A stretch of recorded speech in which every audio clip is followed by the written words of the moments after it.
apologize that you had to wait. It totally slipped my mind. I lost all my sense of time.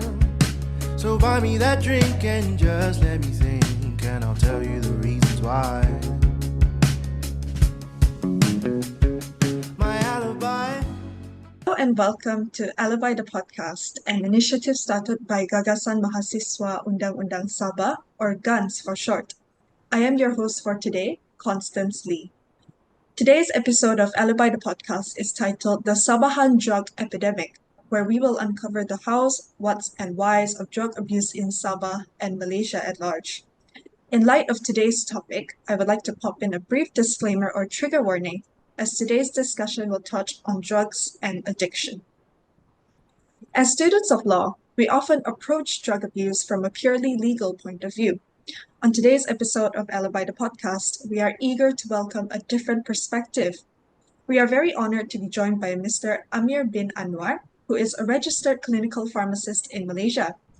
Mr. Amir has experience practicing as a hospital pharmacist in Hospital Mesra Bukit Padang, and now boasts 4 years of experience practicing as a fully registered pharmacist in Malaysia with experience in hospital, marine, and community settings. Thank you for joining us on the podcast, Mr. Amir. Welcome. Thank you so much for having me here. I appreciate the invitation, and I'll do my best to answer as much questions as you need. Yep, we're sure that your answers will be more than sufficient. They'll be very knowledgeable. We're so happy to have you on the podcast today to help us understand the state of drug abuse in Sabah from a clinical perspective. So without further ado, let's jump right into it. First of all, can you briefly tell us about the process in which drug abuse victims underwent treatment at Hospital Mesra, as well as what role you played in this process during your time there? All right, thank you very much. So when I was in Hospital Mesra, I was the pharmacist. So what I do is that at that moment, we always have rotations between the outpatient department and also the in-ward department. So when a patient, for example, they've been having troubles, they've been taking this so-called drug abuse stuff, what happens is that they will first be admitted by the medical officer. So sometimes they are in a state of shock, and they can get quite violent at times. So what happens is that if they are from outside, for say from another town, for example, the police will escort the ambulance all the way to the hospital, and then the medical officer will take over, and then they will be placed into what we call as the acute ward settings. At this acute ward, at most of the time, the medical officer and the doctors will have to take a look at the condition. So when there are patients, for example, they are still in violent mode, and some of them, they just have an episode of, we can call it manic episode. So what happens is that they have a very strong withdrawal symptoms. So they can have shortness of breath, and they feel sweating, and they are full of anxiety, their nervousness. So what I do as a pharmacist is I normally prescribe some benzodiazepines. So the doctor will give the prescription, and I will then dispense it back to the medical officer, and they will then administer it to the patient itself. So the benzodiazepines such as diazepam and lorazepam, they could actually help to dampen the symptoms that they are facing. And the other things that I do normally is that we have to be on the phone at all time, whereby doctors will call and will then ask for what advice as a pharmacist. Should this medication start now, or should we wait for the patient to calm down before we start the next course of medication? So that's my main role as a pharmacist in Hospital Mesra Bukit Padang. I see. Thank you very much for the clarification, Mr. Amir. So there is still quite a large stigma around drug abuse and the way that it affects people's lives, which makes conversations about it quite taboo. What were some observations that you made about the state of drug abuse in Sabah during your time at Hospital Mesra?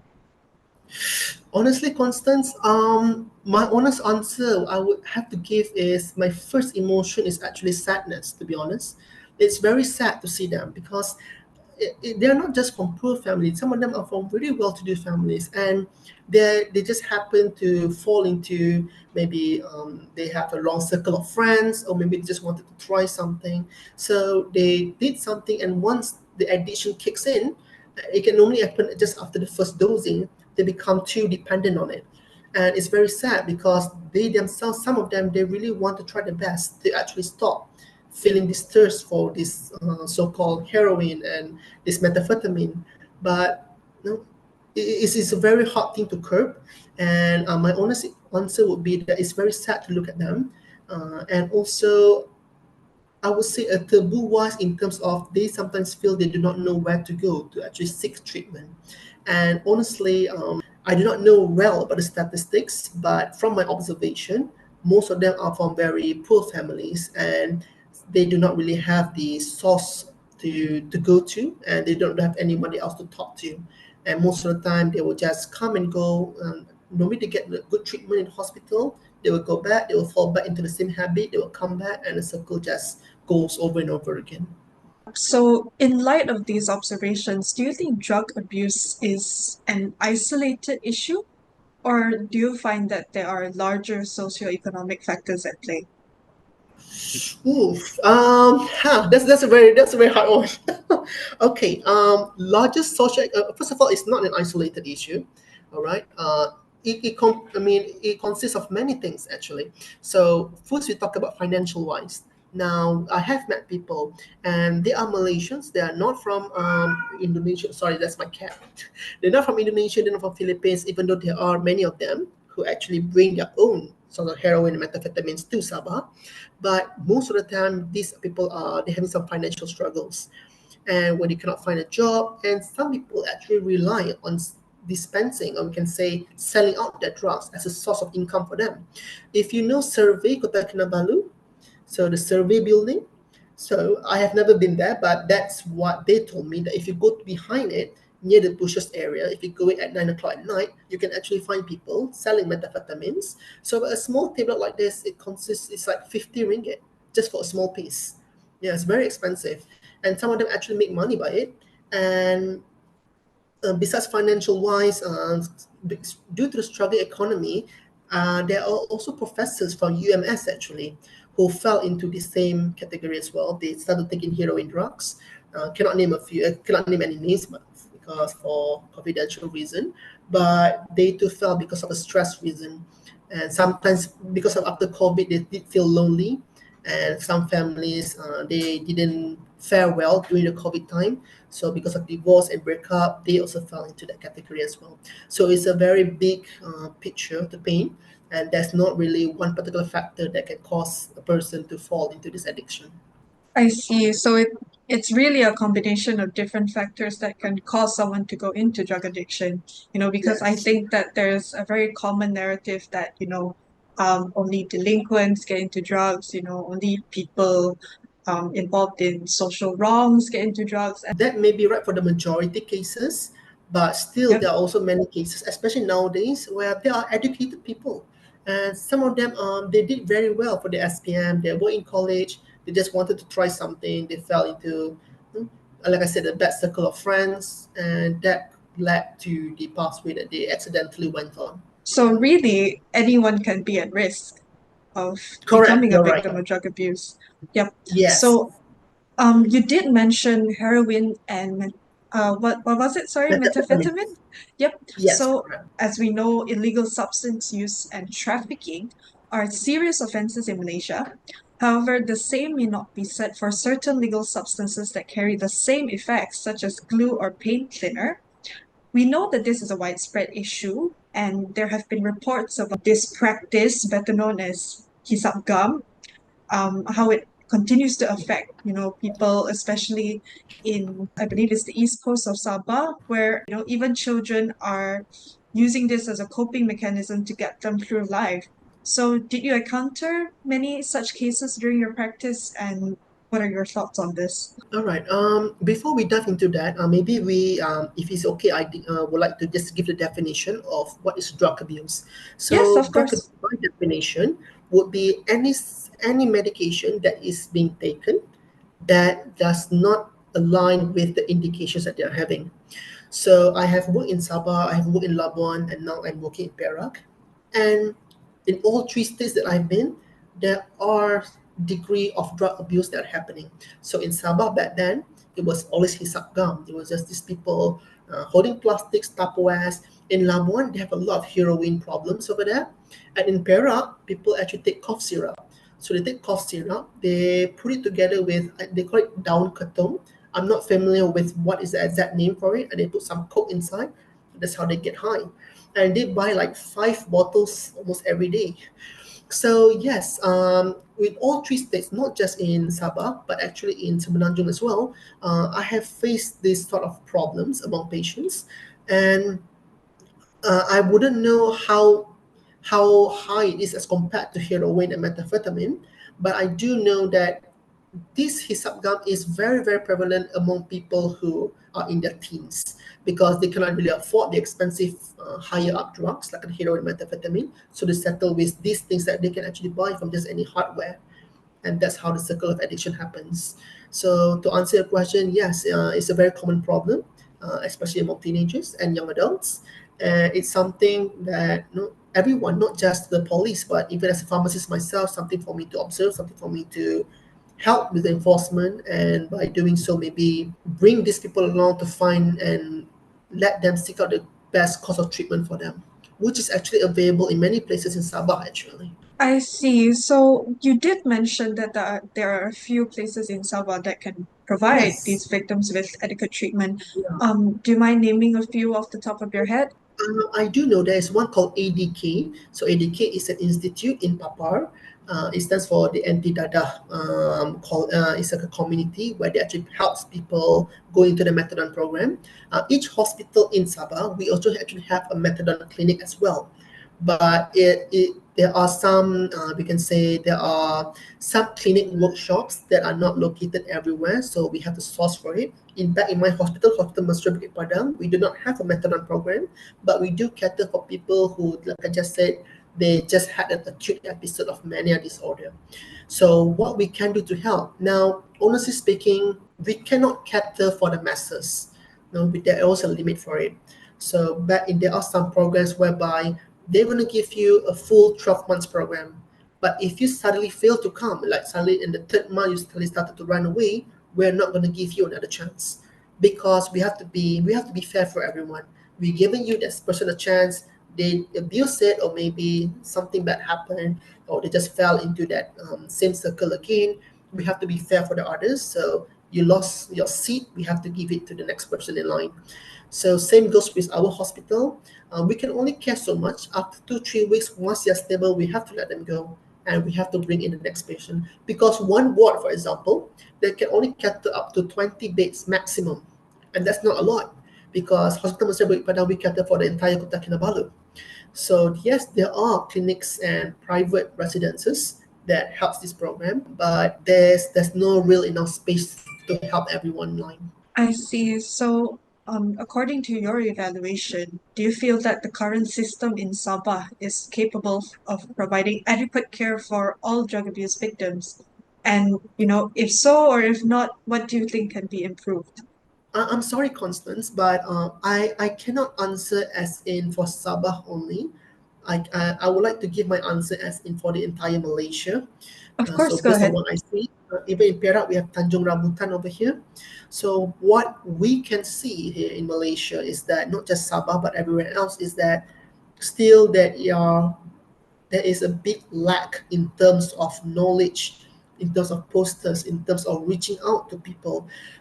Back then you did ask me about stigma, and that is unfortunately very true, because even if me myself, when we do see a drug addict, it's very hard for us to actually have the courage to go to that person and say, hey, I can help you, or I can give you this brochure, you can go and seek treatment, because we have the taboo that this person might be in his violent mode, or he might get angry, or he might get offended.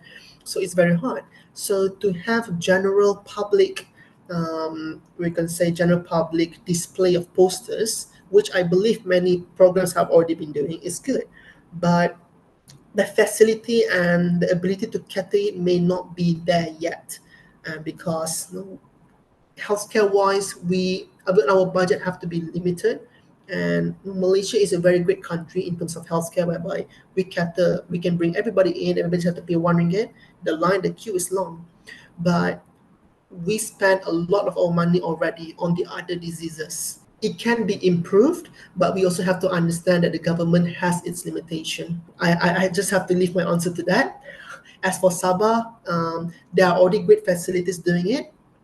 Maybe if there's an ability to do so, we could save a lot more of our teenage and of our teenagers and our young adults in Malaysia if we actually broaden up this knowledge from high school, from primary school all the way to high school, and teach them not just to fear people who uses drug, but also how can we help people who use drug to come back to their original senses. I see. Yep. So, in your answer just now, you did touch on the fact that some drug abuse victims are youths and young adults. Would you say that that's the main demographic that's being affected by drug abuse as of present? Yes, I would say based on my observation by Hospital Mesra, we have the majority of people are ages 30 and below for the acute cases of drug abuse. So drug abuse in Hospital Mesra is, we call it drug-induced schizophrenia. So these are people, they take drug and then they started acting in a erratic manner, which could be a danger to themselves and danger to the people around them. And it's very, very common among people who are 30 years age and below. Unfortunately, our generation, a lot of our people have lost a sense of love for themselves, unfortunately. So they always wanted to try something and they feel like there is some sort of emptiness inside of them. So these drugs, even for a small period of time, it gives them a sense of euphoria. So they feel like, wow, this feels good. And they feel numb in their everyday life. And that is partially because socially wise, we're not doing that well as a nation. With social media, people are being more lonely than ever. They are feeling more lonely than ever. And so, besides alcohol, besides drugs, there's nothing much else that people can go through except with their constant mobile phones. And then people can get tired of it. So sometimes they always, especially young people, they just tell themselves, hey, maybe I just try this once and I just try it once, I can know how it feels like, and after this I can stop. And that's how it usually starts. Those daring enough to start thinking that they will stop when the time comes. Unfortunately, once you start, it's something very hard to curb. So, if I'm understanding you correctly, it seems that our Yeah. generation has learned to cope with some form of addiction one way or another. And it's really scary. I mean, 30 and below, that's quite a large demographic of our youth that are at risk. So, if we want a healthy future, we're really going to have to look into that and look at how we can improve that.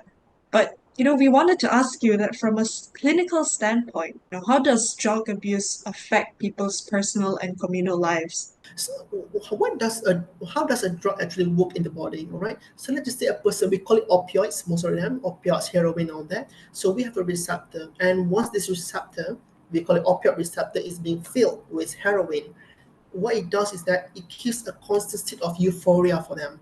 So, but unfortunately, why is it so dangerous is the other side effects that comes from it. You see, some of these medications, their half-life is very short. So, for example, methadone, half-life is 22 hours. That's very good. So it gives that person that feeling of happiness, that feeling of calmness for the next 22 hours plus. But for certain drugs, like methamphetamines, for example, their half-life isn't that fast. So you feel excited, but for the next 6 to 7 hours, suddenly that feeling is gone, and you want that feeling again. You crave for it again. So these people, when they actually fall into the cycle of addiction, it really affects the social life, as in they don't feel this sort of happiness from doing the normal things. For example, like me and you, Constance, what makes us happy? It could be food, it could be going out with friends, it could be watching a good movie.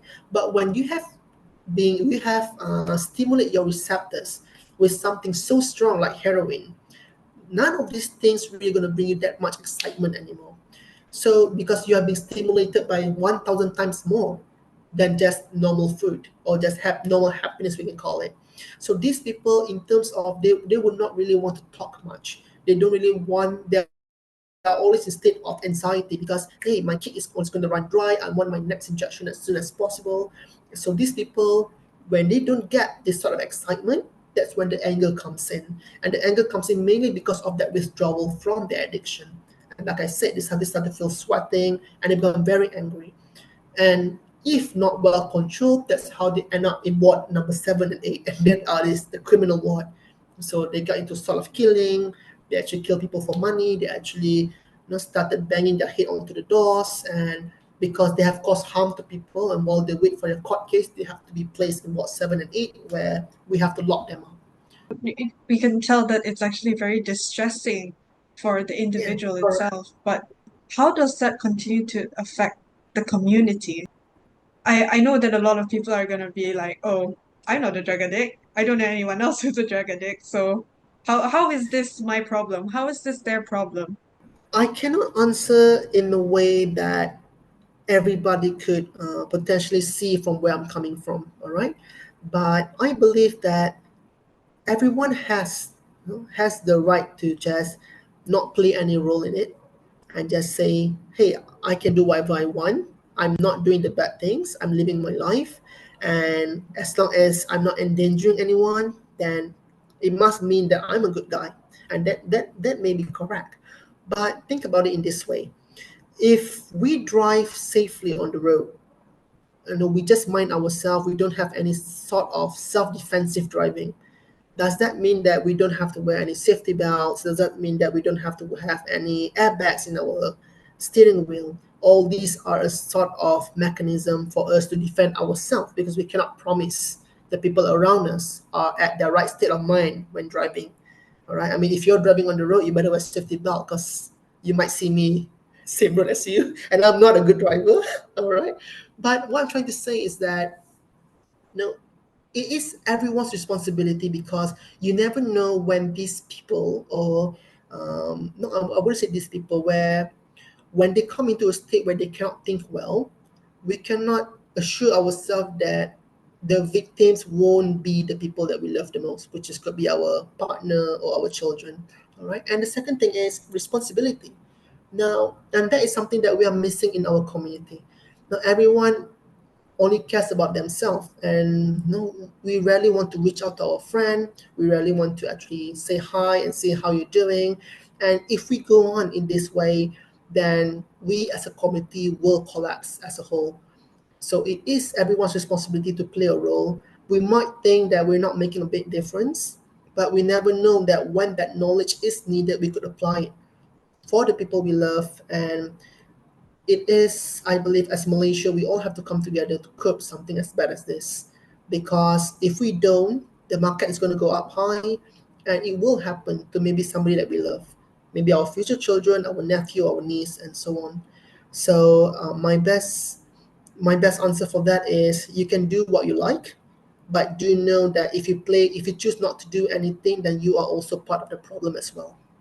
That's a very good way to put it. Thank you, Mr. Amir. Thank you. We have seen in recent years, proposed reforms for the possession of small amount of drugs to be decriminalized. So, in light of the fact that this is such a heavy problem and such a large problem for, our community as Malaysians, does this have the potential to reverse certain negative effects that drug abuse has had on our people and our community? And, in general, just how do you feel about this as a clinical pharmacist? Can I know which particular drug will be decriminalized? Is it just the weed, or is there anything else? I'm not really sure actually. I think it was just the Well, okay, decriminalization of illegal of certain drugs. substances. Yeah, of certain Okay, drugs is what I know as a so clinical mainly trying to pharmacist. say, hey, drug ABC is very bad. So instead of letting people go for ABC, we give maybe ZEF, and these ZEF are not as dangerous as ABC. Um, wow, that's a very hard topic to take, because you see, how can it potentially affect everyone? Is if you remember how vaping, where it was started out, if you remember, vaping was started out for people to stop smoking real tobacco cigarettes. But what happens was that then suddenly everybody started vaping, and then they started introducing all sort of vapes, and then vape itself causes a lot of potential problems to people, so much so that there are some people who actually had bronchiolitis because of vaping. So we bring that to maybe weed. It may not be as dangerous as heroin or as hyssop gum, all right? But my answer to that is, why even risk it to begin with? All right, why can't we just as a society push our people to go for something that are supposed to be healthy, that's supposed to bring them some euphoria feelings. For example, just eating a piece of chocolate or ice cream or spending time with the family. I don't think we should risk it to begin with. There are so much other better options than to legalize something that is still potentially dangerous. And I do not believe in legalizing something that actually reduces the ability of a person to feel like they are themselves. For example, weed is not dangerous, but it still gives this high feeling. And when you're feeling high, your senses are not well at 100%. And because of this, what can it cause? It can cause other accidents to happen. Maybe in the workplace, maybe you might be operating something heavy, or maybe you could be at home and you might sleep while you walk down the stairs. So I wouldn't want to risk something like this. I believe that it's something that I hope does not get legalized, and I hope that we all come together to actually go for something that is really healthy for ourselves. Yep, definitely. So I have an article from Reuters. According to the Home Affairs Minister, Saifuddin Nasution, um, this law to decriminalize the possession and use of small quantities of illicit drugs was to reduce prison overcrowding, which again is a very imminent issue. And under the proposed law, those found with small quantities of illegal substances, they will not be prosecuted, but they will instead be sent to drug rehabilitation centers for treatment. So it seems like by decriminalizing drug use, the government is not aiming to, sensationalize it or make it okay in any way, but instead they're saying, look, this still is a negative thing. We want you to get help for it. But according to what you said just now about the state of drug rehabilitation centers, how crowded it is in itself, does this aim make you feel any different about it? Well, his concern is well addressed, prison overcrowding, but maybe he comes from a point of view that no, hey, these people, their crimes are not that bad, and the amount of alcohol in their blood, or sorry, the amount of drugs in their blood is not that high, so they shouldn't be in the prison in the first place. We should cater it for the more dangerous people. In that sense, yeah, I would say that that's a correct mentality, the correct way that he is coming from, he's approaching from. Still, I hope that the guideline is well addressed, and I hope that if this were to be carried out, the drug rehabilitation program can be increased, and we can actually really cater and focus on all these people as well. Because why is it so hard? Because, for example, methadone, so methadone is a treatment that can even last up to 12 months. So these people have to come every single day. So imagine you need a pharmacist, you need a staff nurse, you need a medical officer just to cater for one patient. And then imagine if you're allowing all these people to come in there, you're catering for almost 300 to 400 people a day, which is actually a lot. And that is every single day. We have not even added the amount of people from who just enter into the cycle of addictions. And it's going to be really, very something hard, but not impossible. And I believe I could see where he's coming from, and to a certain degree, it is a good idea actually. Well, that's all very well, Mr. Amir. Are there any other words or, any other thoughts that you would like to share with our listeners on the podcast right now? My final take for it, just something that I believe is I would like to readdress back your question regarding should we actually really care for people who don't even take drugs to begin with. My final answer would be yes, please do, because please just spend time with a drug addict that you know they are safe, they are not dangerous, and you have to have this sense of empathy for them, because imagine the last time you went on a diet. You say, hey, I'm going to cut sugar for a week, for example, and not everybody can do that, and that is just sugar, something that we crave. Now, not everybody has the ability to actually say no to sugar for an entire week. So imagine something that is 1,000 times more stronger than sugar, which is heroin or methamphetamine. Imagine the state of that person who really wants to help to stop themselves from even taking it. So you have to have this sort of empathy for them, and you have to remember that it is our problem as Malaysians, because I think more than ever we Malaysians have to be united, and it could be something as small as just drug abuse, But if we don't have this mentality of coming together and helping each other, even though it does not benefit me in any way, we have to believe that this is a high time for us to pull all of our effort in and to come together to actually defeat this problem that Malaysia is currently having.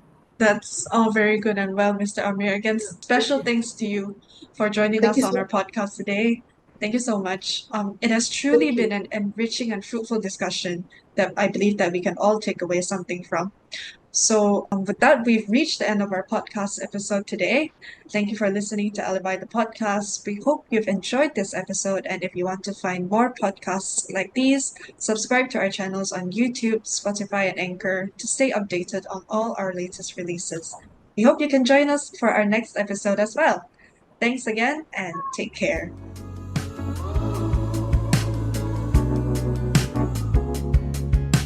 Sorry now that I'm a little late. I apologize that you had to wait. It totally slipped my mind. I lost all my sense of time. So buy me that drink and just let me think, and I'll tell you the reasons why.